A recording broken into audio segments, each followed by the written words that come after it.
UPSC Hindi warrior channel के सफलता series कार्यक्रम में आप सभी का स्वागत है।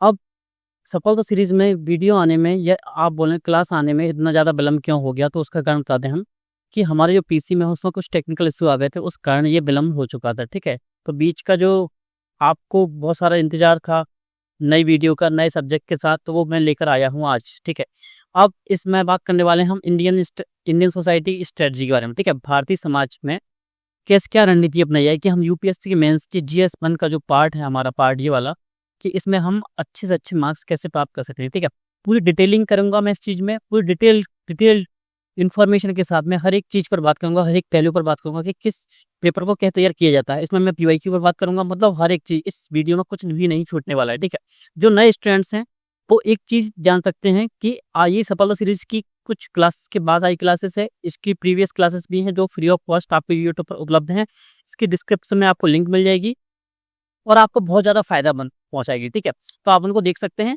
बाकी जो फ्री कंटेंट मिलता है आपको, तो वो हमारे टेलीग्राम चैनल पर मिल जाता है। आप डायरेक्ट सर्च कर सकते हैं यूपीएससी हिंदी वॉरियर नाम से, या डिस्क्रिप्शन में आप लिंक देख सकते हैं, तो वहाँ से आपको टेलीग्राम चैनल की लिंक मिल जाएगी। वहाँ से आप इसकी जो पीडीएफ वगैरह है वो आप वहाँ से प्राप्त कर सकते हैं। ठीक है, तो हम यहाँ पे वीडियो की शुरुआत करते हैं या क्लास की शुरुआत करते हैं। तो चलते हैं हम इंडियन सोसाइटी स्ट्रेटजी के बारे में। ठीक है, अब सबसे बड़ी बात होती है कि हम इस स्ट्रेटजी को देख क्यों रहे हैं, है ना। तो इसको देखने का हमारा जो टारगेट है, या हम बोलें कि हमारा जो इंटेंशन है, ठीक है, हमारा जो इरादा है वो है कि यूपीएससी टॉपर्स जो मार्क्स प्राप्त करते हैं, ठीक है, जो अंक प्राप्त करते हैं, कैसे कि अगर आप जीएस 1 का एवरेज देखो कि जो टॉपर्स के मार्क्स होते हैं वो होते हैं कितने, आपके 110 तक, और 90 से लेके 110 तक। ठीक है, लेकिन क्या एक एवरेज अभ्यर्थी कितने मार्क्स आ पा रहे हैं, आप ये देखेंगे 250 में से सिर्फ 110 आने पर ही फर्स्ट रैंक आ जाती है। जीएस 1 में अगर इतने मार्क्स आ रहे हैं 110 या 115 आ जाते हैं, तो इतनी आप पहुंच जाते हैं। क्यों? जीएस 1 में या जीएस 2 या कुछ भी हो, जैसे जीएस 4 में और जीएस 2 में मार्क्स हालांकि अच्छे आ जाते हैं, लेकिन जीएस 1 में आपने बहुत कम ही देखा होगा, टॉपर्स के भी अच्छे मार्क्स आ रहे हैं।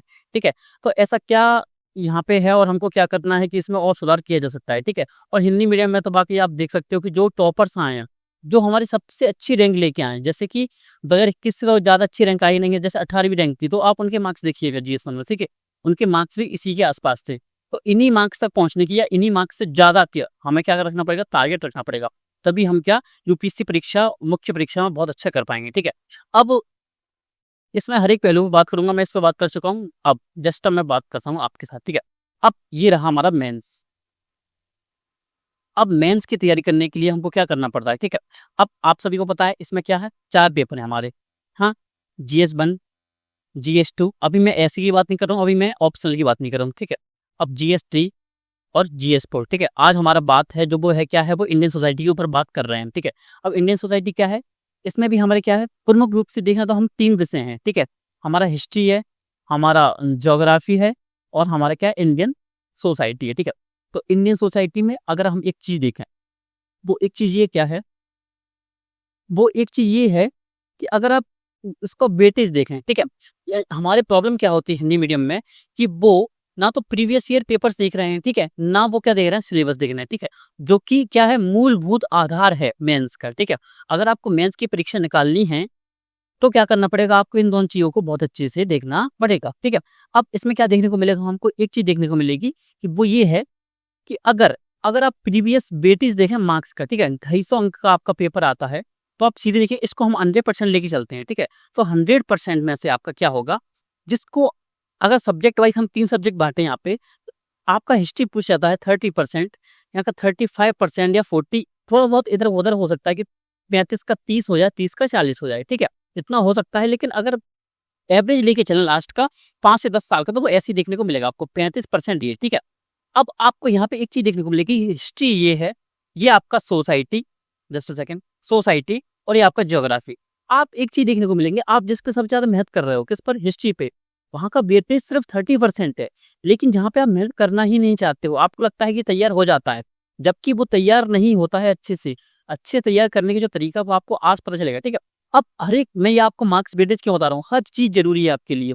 जब तक आपको बेसिस का मालूम नहीं होगा, जब तक आप स्केल का मालूम नहीं होगा, जब तक आपको पता नहीं चलेगा कि इसका महत्व क्या है, तब तक आप उस पर ध्यान ही नहीं देंगे इन चीज़ों पे, ठीक है? तो हर चीज़ से मैं वाकिफ़ करवाऊँगा आपसे और आप हर चीज़ मैं बताना चाहता हूँ हिंदी मीडियम स्टूडेंट्स को कि आप गलती कहाँ करते हो।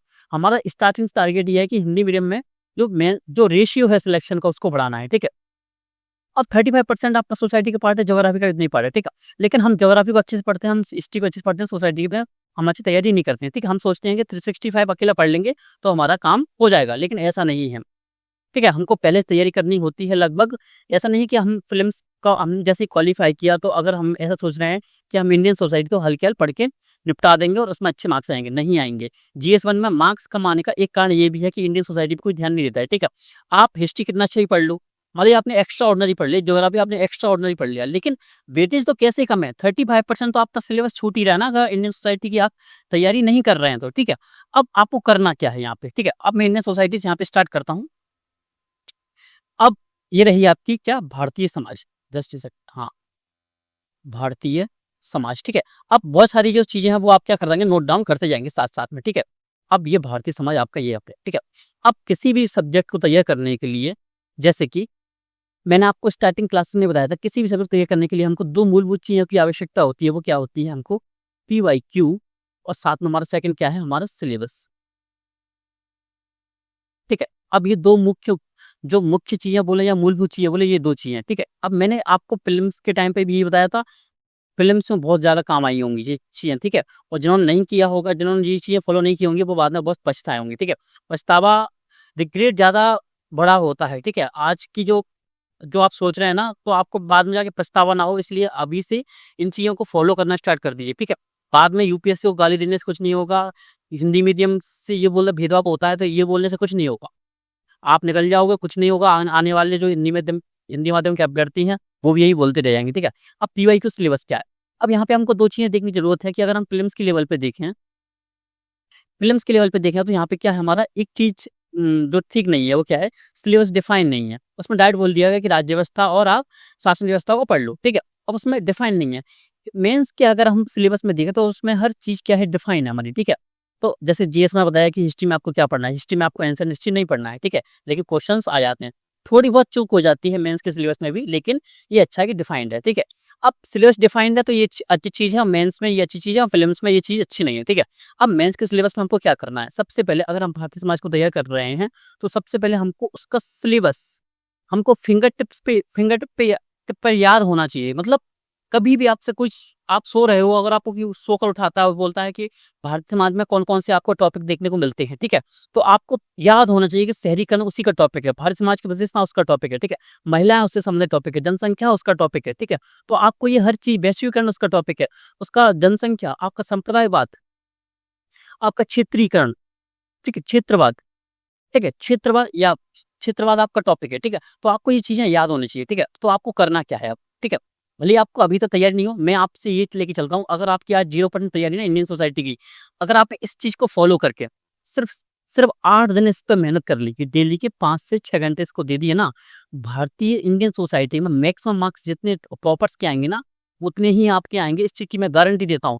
ना आएँ, तो आप मैसेज कर देना इस वीडियो के नीचे, आप डायरेक्ट मुझे टेलीग्राम पे मैसेज कर सकते हैं इस चीज़ को लेके, ठीक है? मैं गारंटी देता हूँ इस चीज़ की। गारंटी क्यों देता हूँ? क्योंकि देखिए जो रियल फैक्ट है वो फैक्ट है। अब आपको करना क्या है? सबसे पहले आप पूरा सिलेबस को देखेंगे, ठीक है? सिलेबस को आपको क्या करना है, जब भी आप नोट्स बनाते हैं, अब इसमें भी ज़रूरी है क्या? मेंस के लिए जब मैंने स्टार्टिंग में, अब यहाँ पे मैंने एक फ़ेज़ लिया था मेंस का, ठीक है? अब मेंस का कोई भी हम तैयार क्यों करते हैं? क्योंकि हमको कहाँ उसको एग्ज़ाम में जाके लिखना है, ठीक है? एग्ज़ाम में जाके वो कंटेंट हमको लिखना है। अब कंटेंट लिखने के लिए क्या ज़रूरत है हमारी? हमको आंसर राइटिंग की ज़रूरत है। आंसर राइटिंग के लिए हमको क्या ज़रूरत होती है? एक कंटेंट की होती है। अब कंटेंट के लिए क्या ज़रूरत होती है कि हमारे पास एक अच्छा-सा नोट्स हो, ठीक है? अब एक अच्छा-सा नोट्स कैसे मिलेगा? क्या हम कोचिंग के नोट्स पढ़ के कर लेंगे ये काम? कर तो लेंगे, लेकिन अच्छा काम नहीं कर पाएँगे, क्यों? आपको लगता होगा कि जो वैल्यू एडिशन आपको कोचिंग से मिलता है ये सफिशिएंट है, सफिशिएंट नहीं है, क्योंकि सभी यही पढ़ रहे हैं, ठीक है? अब कुछ यूनिक आपको करना है तो वो आपको खुद से ही करना पड़ेगा, ठीक है? तो यहाँ पे बात होती है रियल कंटेंट। आप भले ही किस सब भारत के सब सर्वश्रेष्ठ टीचर से पढ़े हों, ठीक है? सबसे बेस्ट टीचर से आपने इंडियन सोसाइटी को पढ़ा हो, लेकिन इसके बाद भी आपके पास सफिशिएंट नोट्स नहीं होंगे। कैसे? जैसे कि मैं आपको अपना एक्सपीरियंस बताऊं, अभी हमारा उत्तर लेखन कार्यक्रम चल रहा है, ठीक है। उत्तर लेखन कार्यक्रम चल रहा है तो उसमें सबसे बड़ी प्रॉब्लम है वो आंसर राइटिंग की, तो हमने दूर करवा दी कि आंसर को आपको ऐसे लिखना है। लेकिन दूसरी जो सबसे बड़ी कमी मुझे देखने को मिल रही है, जो अभ्यर्थी की समस्या आ रही है, वो आ रही है कंटेंट को लेकर। वो बोल रहे हैं कि सर आप जो क्वेश्चंस दे रहे हैं वो हमारे नोट्स में उनसे रिलेटेड पॉइंट बहुत कम है, या तो है नहीं या है तो बहुत कम पॉइंट्स हैं, ठीक है। अब ये बात रही, क्या सिर्फ हमारे क्वेश्चंस के साथ ये है? आप बहुत सारी चीजें देखेंगे, आप अपना नोट्स उठाइए और जो यूपीएससी पूछ रहा है, ठीक है। अब ये चीज तो हो जाती है कि अगर कोई भी जो टीचर है या मेंटर है जो आपको पढ़ा रहे हैं, तो 24 में अगर उन्होंने क्लासेस ली तो वो 23 तक के तो क्या कर देंगे, पीवाईक्यू उसमें शामिल करवा देंगे, अगर अच्छी टीचर होंगे तो, ठीक है। लेकिन अगर 25 का पेपर देखोगे तो वो बाहर से आ जाएगा। तो पेपर एग्जाम में जो क्वेश्चंस आ रहे हैं वो बाहर कैसे नहीं जाएं, आपको तैयारी कैसे करनी है कि आपकी लगभग मैक्सिमम क्वेश्चन, मैं 100% की बात नहीं करूंगा, लेकिन नोट्स से तो हमेशा ज्यादा ही क्वेश्चंस आएंगे। तो आपको नोट्स क्या करना पड़ेगा, नोट्स तैयार करना पड़ेगा खुद का, ठीक है। खुद से तैयार करना पड़ेगा इस चीज को। अब खुद से तैयार कैसे करना है, कंटेंट को कैसे तैयार करना है, वो चीज मैं यहाँ पे डिस्कशन करने वाला हूँ, ठीक है। अब मैंने पीवाईक्यू सिलेबस पर पीवाईक्यू पर बात की, सिलेबस पर बात की, ठीक है। जब आप नोट्स की शुरुआत करोगे तो क्या करोगे, सबसे पहले अपने सिलेबस को लिखोगे फर्स्ट पेज पर, ठीक है। यहाँ पे लिखा सिलेबस को आपको बार बार लिखना पड़ेगा टॉपिक वाइज, ठीक है। अब इस चीज को हम बारीकी से देखेंगे पूरा का पूरा, ठीक है। अब हमने नोट्स क्या किया, हमने नोट्स ओपन किया। अब सबसे पहले आपने किसी टीचर से पढ़ा हो या ना पढ़ा हो, अगर आपको जरूरत लगती है कि आपको जरूरत महसूस होती है भारतीय समाज को किसी टीचर से पढ़ने की, तो आप पढ़ सकते हो। मैं क्या बोलूंगा, आप किन टीचर से पढ़ो, मैं आपसे बोलता हूं कि जिस टीचर ने कम से कम क्लासेस में कराया हो उन टीचर से पढ़िए। यानी यहाँ पे क्वालिटी की कोई बात नहीं है, सभी टीचर अच्छा पढ़ाते हैं। यूट्यूब से पढ़ सकते हैं, मैं तो आपसे ये बोलता हूँ, अगर यूट्यूब पे किसी ने 10 घंटे में इंडियन सोसाइटी मैराथन क्लासेस में खत्म करवाई हो, उसको ले लीजिए, फिर अपना नोट्स बनाने की तैयारी कर दीजिए स्टार्ट। हाँ, तो अगर आपने इतना भी कर लिया तब भी आप, जिसने 50 घंटे की क्लासेस ली हो, ठीक है, अच्छे से उनके टीचर ने नोट्स बनवाया हो, उन्होंने टेस्ट सीरीज दी हो, उन्होंने आंसर राइटिंग की हो, उनसे अच्छा आप परफॉर्म कर जाओगे, ठीक है। आपका परफॉर्मेंस उनसे अच्छा रहेगा। अब यहाँ पे क्या करना है आपको, अब सबसे पहले हमने क्या बात की थी, पीवाईक्यू प्लस का आपका सिलेबस, ठीक है।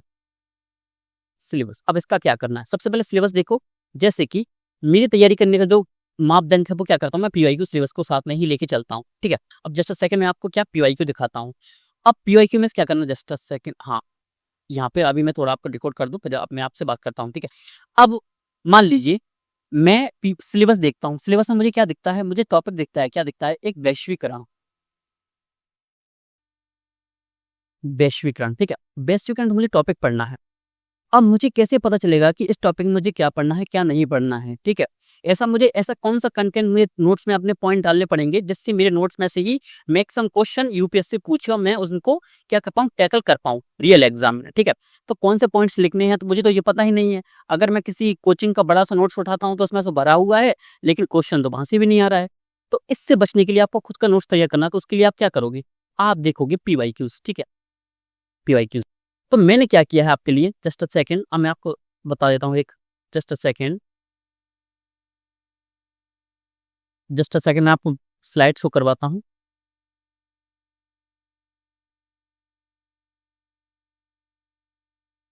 हाँ, अब जस्ट अ सेकेंड,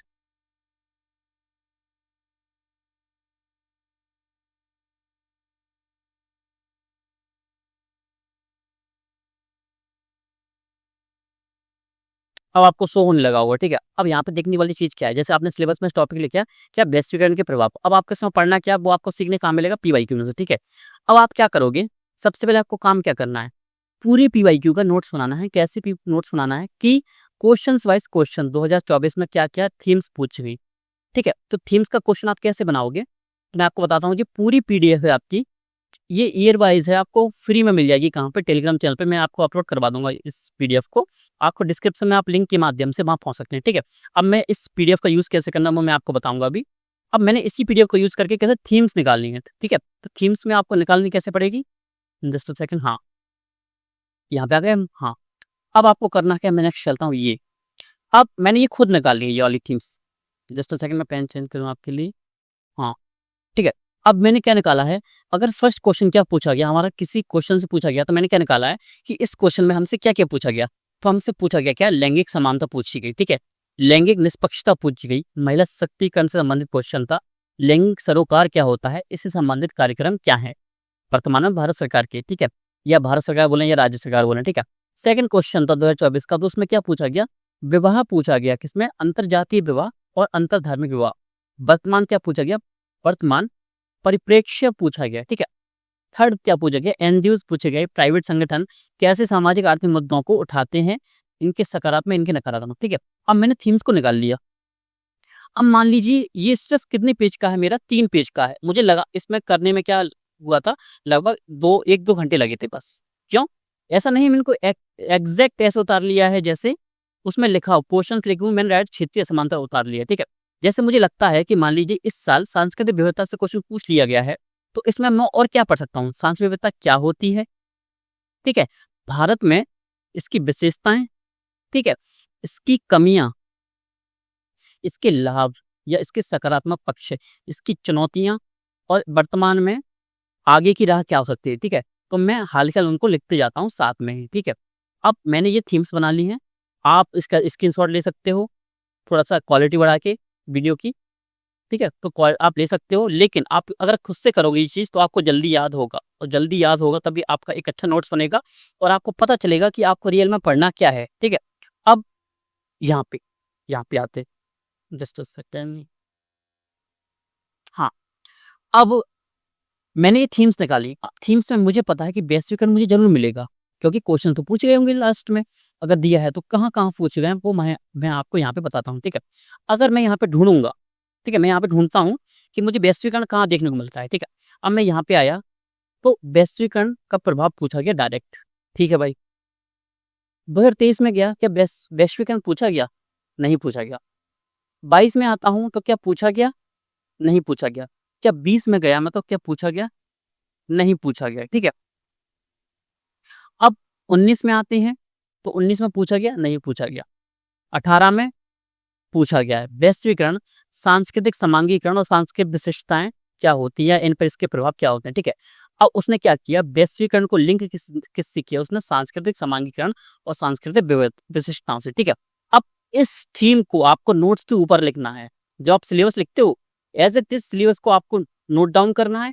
जस्ट उसके नीचे ये थीम्स लिखनी है कि फर्स्ट थीम ये हो गई, सेकेंड आपकी ये हो गई, ठीक है। अब आगे क्या चलते हैं हम, आगे लेके चलोगे आप 2016 में लिखोगे वैश्वीकरण का सांस्कृतिक विविधता।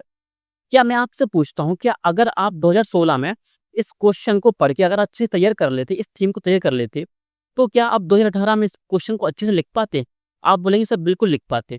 क्या आप इस दोनों को पढ़ के अगर अच्छे तैयार करते तो क्या आप 2024 का क्वेश्चन लिख पाते, तो आप बोलोगे सर बिल्कुल लिख पाते, ठीक है।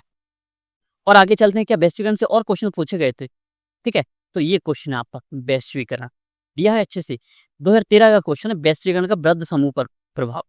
वैश्वीकरण का प्रभाव किस पर, महिलाओं पर, एसटी एसटी पर, जाति पर, समाज पर, धर्म पर, समुदाय पर, ठीक है। ये तो नहीं पूछा गया, ये मुझे लगा कि पूछा जा सकता है, ठीक है। महिलाओं पर, एससी एसटी पर, जाति पर पूछा गया है, ठीक है। अब मुझे लगा है, अब मुझे समझ में आ गया कि वैश्वीकरण से क्वेश्चन पूछे कैसे जाते हैं। मुझे यही चाहिए था कि मुझे पता लग जाए कि वैश्वीकरण से मुझे तैयार क्या करना है।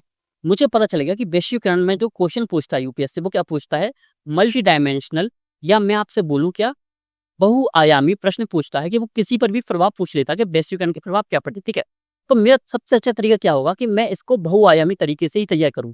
तो उसका नोट तैयार करने के लिए मुझे सबसे पहले क्या करना पड़ेगा, फर्स्ट नंबर पर जो मेरी फर्स्ट स्टेप रहेगा, पहला चरण रहेगा, मुझे वैश्वीकरण की एक अच्छी सी डेफिनेशन, ठीक है। अब डेफिनेशन के लिए क्या करूंगा, मैं गूगल का यूज कर सकता हूँ।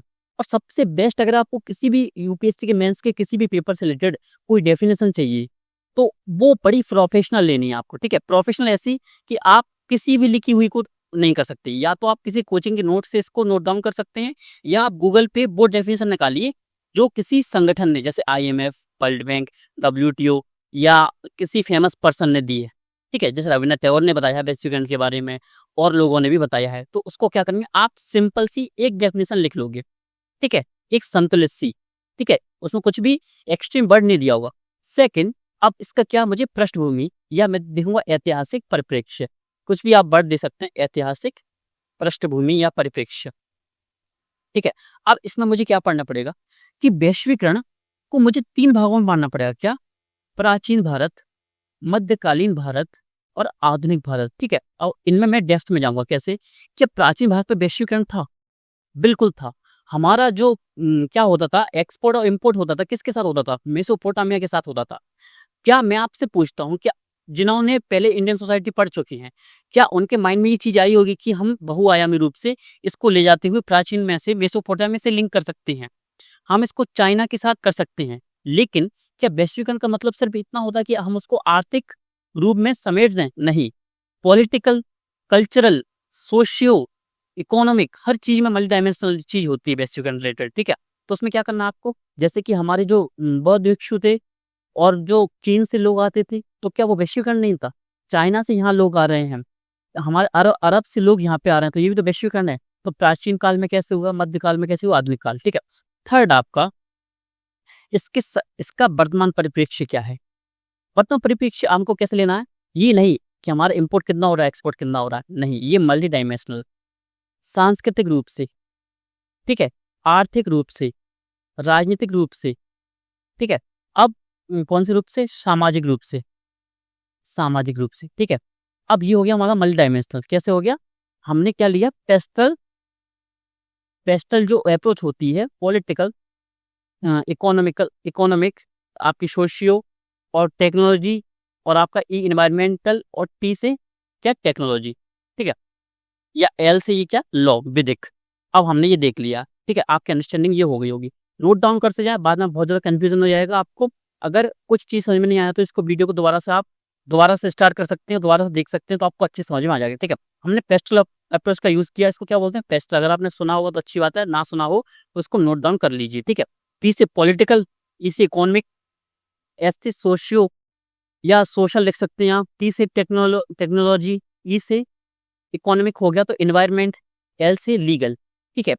तो मैं आपसे पूछता हूँ, एक क्वेश्चन पूछता हूँ, क्या वैश्वीकरण से क्या हमारा जो कानूनी तंत्र है, हमारे जो नियम बनते हैं किसी भी चीज को लेकर, सिर्फ आरोप या प्रत्यारोप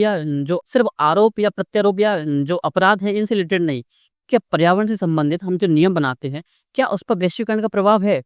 आप बोलेंगे सर 100% है। अगर COP29 होता है तो उसका प्रभाव हमारे यहाँ के जो पर्यावरण से संबंधित नियम है उन पर भी पड़ता है। तो क्या है ये हमारा इन्वायरमेंटल, ठीक है। टेक्नोलॉजी में कैसे, कि अगर हम किसी मिसाइल को बना रहे हैं तो क्या वैश्वीकरण का प्रभाव पड़ रहा है इसका? हाँ, रशिया हमारा साथ देता है। कभी कभी अमेरिका हमसे, यूएसए हमसे बोलता है कि आप क्या मत करो, रशिया से अपने जो इम्पोर्ट्स है, कौन से अपने जो हथियार वाले, ठीक है, हथियार अपने इम्पोर्ट मत करो वहां से, मिसाइल्स वगैरह इम्पोर्ट मत करो, ठीक है। तो क्या प्रभाव है? पॉलिटिकल प्रेशर है कि आप इससे मत बोलो, इस देश से मत बोलो, इससे इससे बोलो, डिप्लोमेसी है बिल्कुल है, ठीक है। तो आपको उसको ऐसे ले जाना है। ये हो गया, आपके डायमेंशंस हो रहे हैं, ठीक है। अब वर्ग के आधार पर, ठीक है। अब क्वेश्चन है कि भारतीय समाज पर वैश्वीकरण के प्रभाव। अब मैं आपसे पूछता हूँ, भारतीय समाज के अगर मैं वर्गों को देखूंगे तो किस प्रकार देखूंगा मैं, ठीक है। भारतीय समाज का अगर मैं सबसे छोटे बिंदु पर जाऊंगा तो वो बिंदु क्या है? मैं जाऊंगा एक व्यक्ति। यहाँ पे व्यक्ति से मतलब होता है क्या? व्यक्ति में कौन होते हैं? बच्चे, युवा, युवा में युवक, और क्या आपकी युवतियां, ठीक है। पुरुष महिलाएं बोल सकते हैं, कुछ ही बोल सकते हैं, ठीक है। या आप बोल सकते हैं यहाँ पे वृद्ध लोग, ठीक है। यहाँ पे बोल सकते हैं आप विकलांग लोग, यहाँ पे बोल सकते हैं आप ट्रांसजेंडर, ठीक है। ट्रांसजेंडर बोल सकते हैं आप, यहाँ पे भी लिख सकते हैं आप इस पॉइंट को, ठीक है। अब मैं सबसे छोटा पॉइंट लिया है भारतीय समाज का, फिर बोलता हूं मैं क्या, अब आता हूं मैं परिवार पे, सेकंड, तीसरा आता हूं मैं समाज पर, ठीक है। फिर आऊंगा मैं समुदाय पर, ठीक है। फिर आऊंगा मैं किस पर? इनसे रिलेटेड चीजों पर, भाषा पे। फिर आऊंगा मैं संस्कृति पर। फिर समाज से रिलेटेड कौन कौन सी चीजें हैं, वो है मेरी क्या, विविधता। फिर आऊंगा मैं क्षेत्रवाद पर। मैंने आपसे कुछ एक्स्ट्रा पढ़ने को नहीं बोला, भारतीय समाज को सिलेबस था उसी को तो मैंने डिकोड किया आपके सामने। अब मुझे क्या पढ़ना है, बच्चों पर वैश्वीकरण के क्या प्रभाव पड़ते हैं, इससे रिलेटेड मुझे सिर्फ 5 पॉइंट पढ़ने हैं बस। अब वो ढूंढने हैं आपको। कैसे ढूंढोगे? सबसे बेस्ट तरीका है, अब तो एआई का जमाना, तो चैट जीपीटी का यूज करो। आपको उस पर सर्च क्या करना है कि वैश्वीकरण का भारत में बच्चों पर क्या प्रभाव पड़ा है, इसके 5 सकारात्मक 5 नकारात्मक पॉइंट्स बता दो, सिर्फ सिंगल पॉइंट्स विद एग्जाम्पल, ये भी लिखना मत भूलिएगा, विद एग्जाम्पल्स और with specific points. Specific points मतलब सामान्य पॉइंट्स नहीं बताते कि नकारात्मक प्रभाव पड़ रहा है, बच्चे बिगड़ रहे हैं, ठीक है, ये सामान्य पॉइंट्स नहीं। बच्चों को कैसे, उनके मानसिक स्तर पर कैसे, कि मोबाइल फोन्स में आ गए हैं, मोबाइल फोन्स में साइबर अपराध वगैरह, तो ये स्पेसिफिक पॉइंट होते हैं, ठीक है। तो आपको क्या सर्च करना चाहिए जीपीटी पे कि भारत में वैश्वीकरण का बच्चों पर 5 सकारात्मक 5 नकारात्मक with specific points with examples points बता दो, ठीक है। आपके सामने 10 पॉइंट्स आ जाएंगे। आपको इन 10 पॉइंट्स को शॉर्ट, जितना शॉर्ट कर सकते हो, शॉर्ट कैसे करना है, जैसे कि आप उस शॉर्ट टर्म को पढ़कर आप जो आपके सामने कंटेंट दिया होता है इसको लिख सको, ठीक है। हमेशा शॉर्ट नोट्स बनाने का तरीका होता है कि आप बड़े कंटेंट को छोटे कंटेंट में ऐसे बांटो कि छोटे कंटेंट को पढ़ के आप बड़े कंटेंट को लिख सको। यानी अगर आपके पास शॉर्ट नोट्स रखा है, मैं आपसे बोलूँ कि आपको लॉन्ग नोट्स बनाना है पहले की तरह, तो आप इसको बिना देखे सिर्फ इसको देखते हुए आप एक पेज लो और पूरा कंटेंट लिख के दे दो, ठीक है। तो ये होता है आपका तरीका, बेस्ट तरीका, ठीक है। यहाँ पे जस्ट सेकंड, स्लाइड्स थोड़ा मुझको रिमूव करना पड़ेगा, ये तो क्या मैं रिमूव नहीं कर रहा, मैं आगे चलता हूँ। हाँ, अब मैंने क्या बोला आपसे कि शॉर्ट नोट्स बनाना है, कितने 10 पॉइंट्स का, सिर्फ 10 पॉइंट्स का अगर आप देखोगे तो 10 पॉइंट्स में आपको हर एक लाइन में 2 या 3 शब्द देखने को मिलेंगे, जो कीवर्ड्स आपको मिल जाएंगे, विद आपको एग्जाम्पल क्या करना है, नोट डाउन कर लेने हैं। ऐसे ही आपको क्या करना है, वर्ग, वर्ग का मतलब सॉरी वर्ग नहीं, वर्ग मैंने आपको बता दी। अब वृद्ध पर क्या पड़ा है, विकलांगों पर क्या पड़ा है, ट्रांसजेंडर पर क्या पड़ा है, युवक और युवतियों पर क्या पड़ा है, परिवार पर क्या पड़ा है, समाज पर क्या पड़ा है, समुदाय पर क्या, भाषा पर क्या, विविधता पर क्या।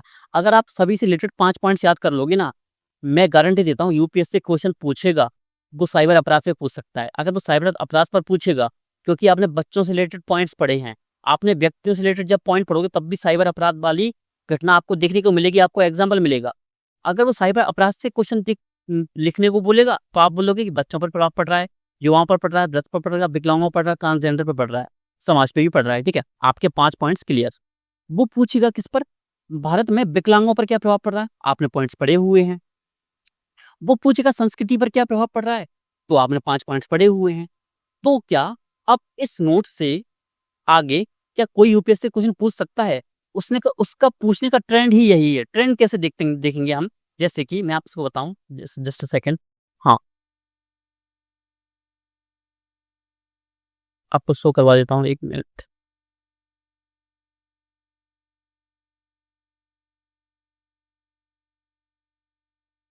जस्ट सेकंड, मैं आपको शो करवा देता हूँ, 1 मिनट। पीवाईक्यूज को, हाँ पीवाईक्यू शो होने लगी, ठीक है। अब हमारा क्या क्वेश्चन पूछा गया, आपको बताऊं, वैश्वीकरण ने विभिन्न वर्गों की कुशल युवा एवं अविवाहित महिलाओं द्वारा शहरी प्रवास, क्या शहरी प्रवास कोई नया चीज पूछ ली इसने। हम प्रवासन को किस में पढ़ते हैं, इंडियन सोसाइटी में ही पढ़ते हैं। हमारे टॉपिक का नाम है प्रवासन, माइग्रेशन टॉपिक का नाम है। अगर हम माइग्रेशन को पढ़ते हैं, हम वैश्वीकरण को पढ़ते हैं, तो क्या हम इससे 5 पॉइंट मिला के 10 पॉइंट्स नहीं लिख सकते, बिल्कुल लिख सकते हैं। 10 पॉइंट्स अगर मिक्स भी ना होते तो 7 पॉइंट्स तो मिलेंगे हमको, 7 पॉइंट्स हम इजीली लिख सकते हैं, ठीक है। हम आगे आते हैं, जस्ट अ सेकंड, अब आपको मैं शो करवाता हूँ।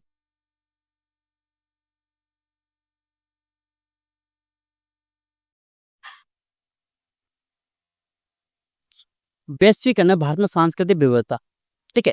जब हम भारतीय समाज पर इसके प्रभाव को पढ़ेंगे, ठीक है, भारतीय समाज पर, तो समाज में क्या आता है, हमारी जाति व्यवस्था आती है। तो अगर क्वेश्चन ये आ जाता है कि जाति व्यवस्था पर क्या प्रभाव पड़ता है वैश्वीकरण का, तो इन पॉइंट्स को तो हम लिख ही सकते हैं।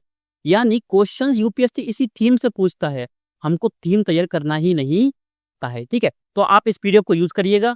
मैंने जैसे नोट्स बनाए थीम वाइज, तो थीम वाइज नोट्स बनाना है। फिर ढूंढ ढूंढ के सिलेबस में जो टॉपिक दिया हुआ है, जो सब टॉपिक्स दिए हुए हैं, मतलब जो टॉपिक्स यूपीएससी ने सिलेबस में दिया है और जो टॉपिक्स सिलेबस में उसने नहीं दिया है, ठीक है, जिसको हम सब टॉपिक्स बोलते हैं, उनको आपको तैयार करना है। किस तैयार करना है, यहाँ पे, ठीक है।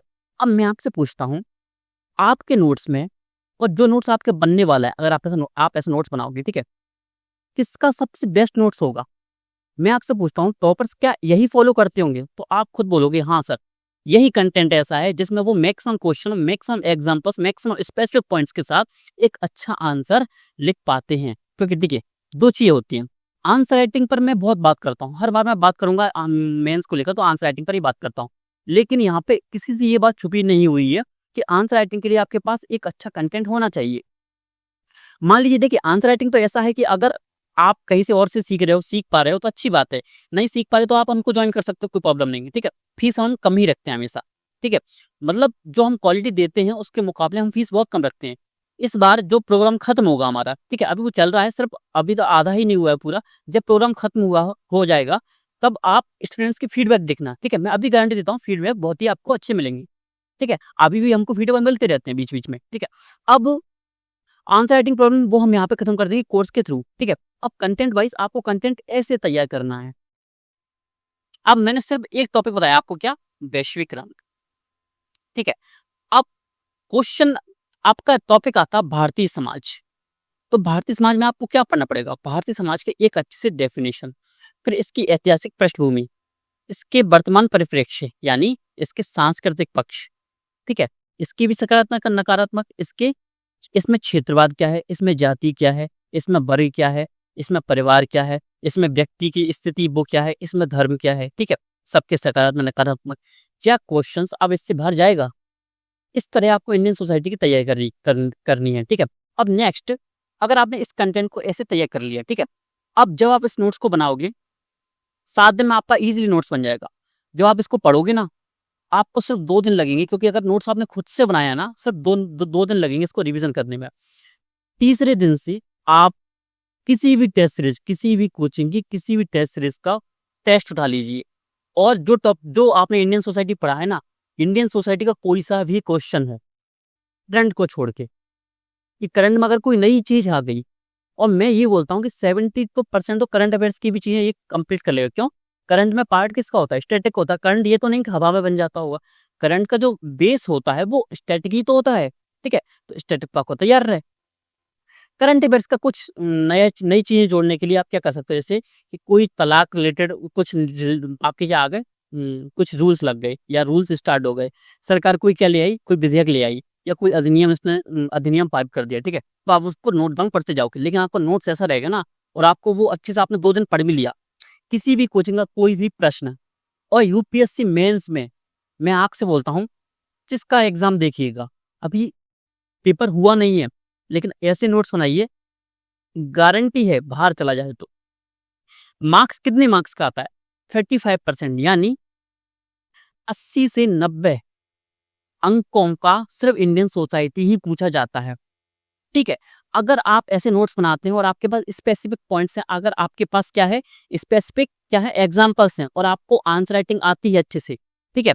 आंसर राइटिंग के लिए क्या कर सकते हैं, आप हमारी प्रीवियस वीडियो देख सकते हैं, लेकिन अगर आपको करंट अपडेट चाहिए तो आप हमारा कोर्स ज्वाइन कर सकते हैं, ठीक है। अब मैं ये नहीं बोल रहा कि मैं आपका खुद का एडवर्टाइजमेंट कर रहा हूँ, मैं आपको ऑप्शन दे रहा हूँ। अगर आपको और कहीं किसी कोचिंग का आंसर राइटिंग कोर्स पसंद है तो आप वहाँ ज्वाइन कर लीजिए, लेकिन आंसर राइटिंग तो जरूरी है, तो वो आपको करना है।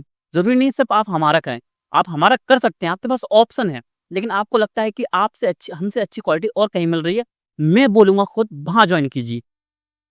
फीस अगर आप अफोर्डेबल कर सकते हैं वहां की तो वहां कर लीजिए, अच्छा कंटेंट मिल रहा है तो वहां ज्वाइन कर लीजिए। बाकी अगर यहाँ पे भी ज्वाइन करना चाहते हो तो कर लीजिए, ठीक है। वो आपकी इच्छा पर निर्भर करता है, आप खुद से सोच के फैसला लीजिएगा, ठीक है। अब आपकी आंसर राइटिंग ठीक है, आप फ्लो चार्ट्स वगैरह का यूज करते हो, और यहाँ पे एक चीज ध्यान देने वाली है, आंसर राइटिंग में हम ये भी सिखाते हैं कि इंडियन सोसाइटी का अगर आप इंट्रो लिखोगे, ठीक है, और आप हिस्ट्री का इंट्रो लिखोगे, तो इनमें भी डिफरेंस होता है। जो स्टूडेंट्स हमारे पढ़ रहे हैं ना अभी आंसर राइटिंग कोर्स में, जो अभी इनरोल्ड हैं, ठीक है, उनको पता लग गया है। ये चीजें आपको यूट्यूब पे कहीं देखने को नहीं मिलेंगी। मैं तो ये बोलता हूँ आपको पेड कोर्स में भी ये चीजें देखने को मिलेंगे ही नहीं, कि इंडियन सोसाइटी का इंट्रो आप कैसे लिखोगे, इंट्रो को आप कंक्लूजन में भी कैसे डाल सकते हो, ऐसा कौन सा कंटेंट होता है जिसको हम इंट्रो में भी यूज कर सकते हैं, कंक्लूजन में भी यूज कर सकते हैं। ये चीजें बारीकी से सिखाई जाती है, ठीक है। अगर मैं सिखाने को जाऊंगा तो मुझे 4 से 5 घंटे लग जाएंगे, ठीक है, हर एक चीज पर अगर मैं डिटेलिंग बात करूंगा, ठीक है। तो ये स्ट्रेटजी की बात है। तो आंसर राइटिंग कोर्स में मैं आंसर के बारे में बात करता हूँ, यहाँ पे मेरी कंटेंट की बात थी, ठीक है।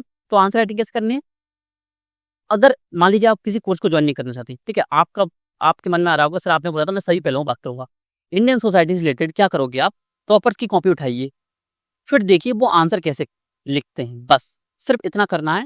सिर्फ 10 कॉपी देख लीजिए, डेली की एक कॉपी अच्छे से पढ़िए, 1 या 2 घंटे लेके सिर्फ, ठीक है। इंडियन सोसाइटी क्वेश्चन देखिए, फिर देखिए वो कौन से फ्लो चार्ट यूज कर रहे हैं, वो एग्जाम्पल्स कहाँ लिख रहे हैं, वो इंट्रो में क्या लिख रहे हैं, वो कंक्लूजन में क्या लिख रहे हैं, तो ये होगी आपकी क्या, आंसर राइटिंग की। मैं ये बोलता हूँ अगर 90 अंक, यानी अगर मैं आपको एग्जाम्पल दूं, अगर 10 अंक के 4 क्वेश्चन पूछे जा रहे हैं, 15 अंक के 3 क्वेश्चन पूछे जा रहे हैं, ठीक है, तो कितना कितना हो गया हमारा, यहाँ पे कितना हो गया हमारा फन, यहाँ 45 अंकों का ये, ठीक है, 40 ये, मतलब 95 मार्क्स का तो ये तैयारी हो गया यहाँ पे, ठीक है। इंडियन सोसाइटी पूछा जा रहा है मेंस के एग्जाम में, जो कि एवरेज पूछा भी जाता है। 10 में से अगर आपने ऐसे कंटेंट के साथ लिखा और आपके साथ वाला अभ्यर्थी लिखेगा ना, तो उसको मार्क्स मिलेंगे कितने, 2 से लेके 4 तक, बस इतने ही मिलते हैं। अगर आपको विश्वास ना हो तो आप मार्क्स देखिए रियल में कि मार्क्स आ कितने रहे हैं। अगर मान लीजिए 10 में से 5 भी मिलते तो सबके 125 ही तो आने थे 250 में से, लेकिन नहीं आ रहे ना, टॉपर्स के भी 110 आ रहे हैं, यानी आपको 2 से लेके 4 अंकों के पीछे मिल रहा है। लेकिन अगर आपको इंडियन सोसाइटी को टैकल करना है और आपने इस तरीके से तैयारी की है जैसे मैंने आपको बताया आज, तो उस तरीके से आपके लगभग 5.5 तक भी मार्क्स पहुंचेंगे। अगर आपकी जो आंसर राइटिंग है वो अच्छी है, आपकी राइटिंग समझने योग्य है, आप अच्छे से एग्जाम्पल लिख रहे हो, फ्लो चार्ट्स बना रहे हो, अगर आपकी आंसर राइटिंग बहुत अच्छी है, कंटेंट आपने ऐसे बनाया है और आंसर राइटिंग आपने अच्छे से की है, ठीक है। और मैंने अपने आंसर राइटिंग जो जो कोर्स था, हमने शुरू करने से पहले ही गारंटी दी थी कि मैक्सिमम जितना अच्छा कोर्स हो सकता ना, सबसे बेस्ट कोर्स देंगे, सबसे बड़ी कोचिंग में चली जाएगी और हमारा कोर्स ज्वाइन कर लीजिए। आंसर राइटिंग में आपको डिफरेंस पता चल जाएगा कि आंसर राइटिंग रियल में होती क्या है और आंसर्स को हमको कैसे डिफाइन करना है या उसको कैसे इंट्रोड्यूस करना है, प्रेजेंटेशन कैसी होनी चाहिए, हम गलतियां कहाँ करते हैं, वो स्टूडेंट्स हमारे समझ रहे हैं और हम उनको समझना अभी और बाकी है, ठीक है। अब क्या 5.5, 4 अंक में डिफरेंस कितना आता है, 1.5 मार्क्स का, ठीक है। क्वेश्चंस कितने हैं आपके यहाँ पे, 4 और 3 7, ठीक है। 7 क्वेश्चन, सिर्फ 4 क्वेश्चन तो कितने थे, 10 अंक में, ठीक है। यहाँ पे डिफरेंस आएगा 1.5 का। 15 वाला जो अंक है, 15 अंक का जो प्रश्न है उसमें अंतर आएगा 2 अंकों का, ठीक है। 2 अंकों से 6 मार्क्स यहाँ पे, 6 मार्क्स यहाँ पे, और 1.5 से यहाँ पे कितने, लगभग साढ़े, सॉरी 1.5 से यहाँ पे 6 मार्क्स यहाँ पे, ठीक है। आपके 12 अंक उनसे ज्यादा आ रहे हैं। 12 अंक का मतलब क्या होता है, क्या होता है मतलब, सिर्फ इंडियन सोसाइटी में आपने 12 मार्क्स का एज ले लिया। यही अगर आप आंसर राइटिंग या कंटेंट अच्छे तैयार करोगे ज्योग्राफी के लिए तो 12 वहां पे, और हिस्ट्री के लिए 12 अंक वहां पे, 36। किसी के मार्क्स आते हैं आपके कितने, 70 से 80 के बीच में, किसी के 110 आते हैं। अब आपको डिफरेंस समझ में आ गया। अब आप समझ में आया क्या, मैं आपसे पूछता हूँ कि आप समझ में आया। अब यूट्यूब की जो ये क्लास है इसकी टाइमलाइन आप ऐड कीजिए। मैं आपसे क्वेश्चन पूछता हूँ कि अब आपको समझ में आया कि एक एवरेज अभ्यर्थी के मार्क्स कम क्यों आते हैं पेपर में और एक टॉपर के मार्क्स अच्छे क्यों आते हैं, ठीक है। मैंने कोई बड़ी बात नहीं बताई आपको, मैंने सिर्फ इतना बोला कि एक अंक का डिफरेंस आएगा 1.5। ये 1.5 मार्क्स का डिफरेंस जब बड़े स्केल पर हम देखते हैं तब समझ में आता है कि एक पेपर में हमको 30 अंकों का फायदा मिल रहा है, यानी 4 पेपर में 120। 120 का सीधे से मतलब होता है अगर इतना डिफरेंस आ जाता है तो कोई अभ्यर्थी टॉप 100 में आ सकता है और टॉप 100 के बाहर भी, मतलब आपके सिलेक्शन से भी बाहर जा सकता है, ठीक है। तो ये होता है इंडियन सोसाइटी को तैयार करने का तरीका, ठीक है। हर एक यूनिट को आपको ऐसे ही पढ़ना है, यूनिट के जो सब टॉपिक्स हैं उनको ऐसे ही पढ़ना है। आपका जो नोट्स है, मैं रियल में बोलूँ, कोई टीचर नहीं पढ़ा रहा है अभी, ऐसे कोई भी नहीं पढ़ा रहा है। कोई पढ़ा रहा है तो सैल्यूट है ऐसे टीचर को कि वो ऐसे पढ़ा रहा है कि आपकी हर डायमेंशन को क्लियर करवा रहा है, लेकिन कोचिंग वाले आपको ये चीज़ नहीं बताएंगे। अब मैं बात करूंगा क्यों।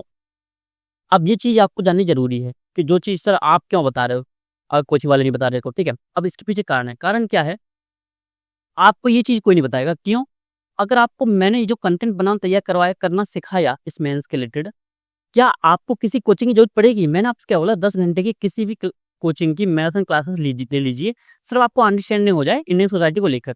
नोट्स आप खुद से तैयार कर लोगे, हैंड राइटेड नोट्स। फिर इसके बाद आप आंसर राइटिंग कोई भी कोर्स ज्वाइन कर लोगे जो आपके लिए अफोर्डेबल, जैसे कि हमारा कोर्स बहुत अफोर्डेबल होता है, उसको ज्वाइन कर लोगे, ठीक है। अभी भी आपको बड़ी कोचिंग जरूरत नहीं पड़ी। टेस्ट सीरीज आप दे दोगे, जैसे कि हम भी आगे जाके टेस्ट सीरीज स्टार्ट करेंगे तो वो भी अफोर्डेबल रहेगी। तो 1 लाख की फीस और सिर्फ 4 से 5 हजार में आपकी तैयारी 4 से 5 हजार में हो रही है। कोचिंग आपसे क्या कर रही है, फीस ले रही है 1 लाख रुपए। अगर वो ये चीज खुद बता देंगे तो आप घर बैठ के तैयारी कर लोगे। उनकी क्लासेस कौन देखेगा, उनका मार्केट बंद हो जाएगा, ये रियल फैक्ट है। मैं तो ये पूछता हूँ, आप में से कई अभ्यर्थी होंगे जिन्होंने बड़ी बड़ी कोचिंग्स भी की होंगी, क्या आपका नोट्स इतना सफिशिएंट है कि वो क्वेश्चंस को टैकल कर सके? और जो मैंने आपको तरीका बताया, आप खुद समझ गए होगे, थीम्स निकाल के हर डायमेंशंस को हर एक स्तर पर, हर एक लेवल पर लेके नोट्स को तैयार किया जाए तो क्या तैयारी हो सकती है अच्छी? तो आप बिल्कुल बोलेंगे हाँ सर। नोट्स में डिफरेंस कितना आएगा? 20% से लेके 100% तक का डिफरेंस आएगा। यानी आपका जो आज का नोट्स है अगर बना हुआ है तो उसका जो आउटपुट है वो 20% है, और जो ये वाला नोट्स होगा उसका 100% नहीं बोलूंगा तो 90% तो बोलूंगा ही, ठीक है। 10% ऐसा हो सकता है क्वेश्चन बिल्कुल ही अलग आ गया, ठीक है। तो कोचिंग वाले खुद नहीं बताएंगे इस चीज को, क्यों? मार्केट डाउन हो जाएगा। मैं क्यों बता रहा हूँ? क्योंकि टारगेट ही हमारा क्या है? हमारा टारगेट क्या है? सिलेक्शन रेशियो बढ़ा रहा है। इसके अलावा मेरा टारगेट स्टार्टिंग से कुछ नहीं था, आज भी कुछ नहीं है।